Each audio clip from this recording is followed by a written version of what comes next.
Bonjour à tous et bienvenue dans cette section où aujourd'hui on va apprendre de nouveaux styles de balises HTML et comment les styliser en CSS. Aujourd'hui on va diviser notre page. Donc, diviser, on va utiliser une balise qui s'appelle div. Cette balise n'a aucun effet sur le contenu ou sur la mise en forme tant qu'elle n'est pas stylisée à l'aide de CSS. Pour cela, on va placer dans notre body une balise div. Vous allez voir très vite comment ça marche. Donc on place une balise div, voilà, et dans cette balise div, vous placez tout le code que vous avez avant. Donc vous faites un coupé-coller, voilà, je vous laisse faire également l'indentation pour que le code soit plus visible, voilà. Donc maintenant on a une div qui contient tout le contenu qu'on avait avant.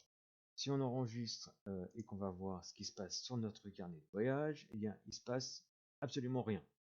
Pourquoi? Parce qu'on n'a pas encore stylisé notre div à l'aide de style CSS. Donc on va aller dans notre feuille de style et on va créer une classe qui va s'appeler par exemple Flex Container. Flex Container. Voilà. Hop. Donc on crée cette classe CSS. À l'intérieur, qu'est-ce qu'on va mettre? On va mettre un display par exemple. Display, pardon. En display, on va mettre flex. Ici. Qu'est-ce qu'on va mettre d'autre? On va mettre un justify content. Voilà. Justify content, on va mettre center pour que ça soit centré. Et on va mettre un align item. Pardon, align items. Et on va mettre center également. On enregistre. On va copier cette classe qu'on a créée et on va aller la coller dans notre classe, dans notre div, pardon, qui est juste ici. On va lui affecter la classe égale et on va coller le Flex Container. On enregistre. Changement détecté. On va voir sur notre page. Qu'est-ce qui se passe? Voilà. Donc notre div est stylisée différemment que celle qu'on avait tout à l'heure. Ensuite, qu'est-ce qu'on peut faire d'autre pour voir ce que ça peut donner? Eh bien, on va recréer à l'intérieur de notre Flex Container, on va recréer une div. On peut diviser autant de fois qu'on veut.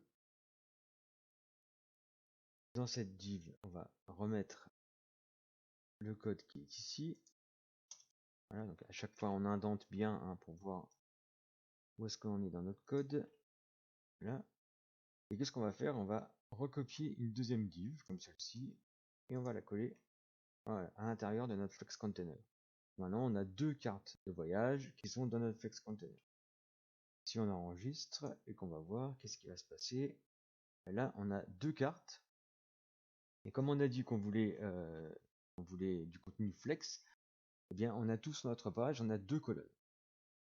Voilà. Maintenant, si on veut styliser un petit peu différemment, on peut faire Flex Container, toujours. On va copier cette classe.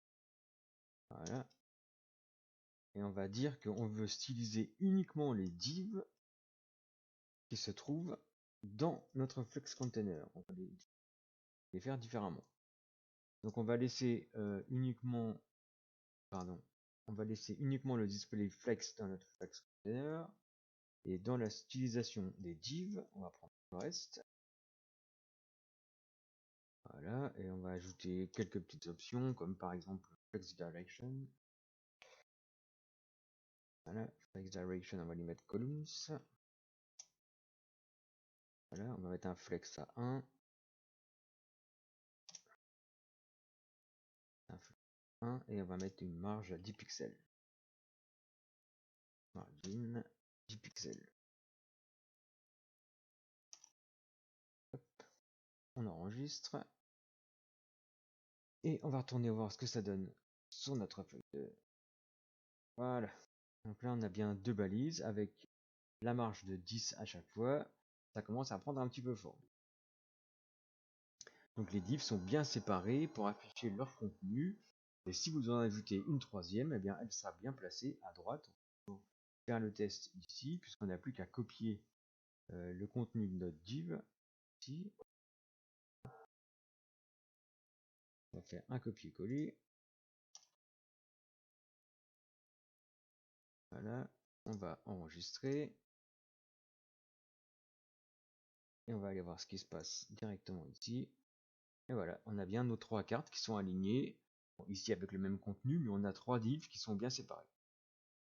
Notre présentation avance, on devrait commencer à bien comprendre les bases du HTML et du CSS. Pour nous aider à styliser un petit peu plus notre page, je vous donne quelques idées ici, mais n'hésitez pas à laisser aller votre créativité. Dans cette partie, vous pouvez faire absolument tout ce que vous voulez pour tester le HTML et le CSS, sachant que les balises div sont très importantes dans la stylisation de votre code. Vous aurez le contenu de cette page en ressources pour pouvoir tester un petit peu différemment les codes que je vous ai placés. À présent, on va apprendre dans la partie suivante, dans la section suivante, à dynamiser les pages avec du JavaScript. Et oui, encore un nouveau langage.